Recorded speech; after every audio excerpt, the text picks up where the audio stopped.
اشتكوا على حمام السباحه تقيم في البعثه مدينه فاس، وحصلت حادثه شحات على منح راحه للاعبين كامله بمجرد الوصول الى الفندق بسبب الارهاق الشديد. الزمالك طلع من هنا على المغرب على كازابلانكا 5 ساعات تقريبا، قعد 3 ساعات، ركبوا طياره 35 دقيقه.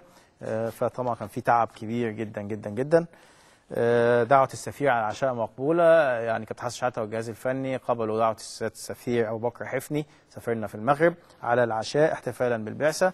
المقرر يكون الحفل إن شاء الله النهارده بالليل. نادي الزمالك طبعا الأستاذ عمرو الجنايني رئيس البعثة هناك، وهيكون معاه درع نادي الزمالك، والأستاذ علاء مالك اللواء علاء مالك برضه موجود هناك. إن شاء الله أنا هسافر بالليل برضه معاهم، نروح لهم إن شاء الله بإذن الله. زي ما قلت لكم ابو علي يستقبل بعثه الزمالك في فاس. استاذ كامل ابو علي رئيس النادي المصري، زي ما قلت لكم بصراحه يعني كنت بتكلم معاهم هناك النهارده، وكلهم بيشيدوا بالاستاذ كامل بشكل كبير جدا جدا.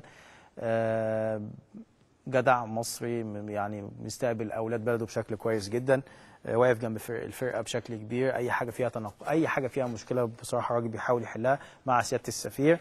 العلاقه جميله جدا جدا، وده هو بصراحه طبيعي من واحد مصري محترم زي الاستاذ كامل ابو علي، رجل اعمال وطني بيعمل شغل كويس في المغرب وهنا وفي كل حته في سويسرا. فبنشكر الاستاذ كامل ابو علي على وقفته. اعتقد كل الزملكاويه على اي سايت تخش عليه هتلاقي ان هم يعني مدين له حق وزياده وبيتكلموا عليه باحسن كلام. الناس كلها مبسوطه من الاستاذ كامل ابو علي. 24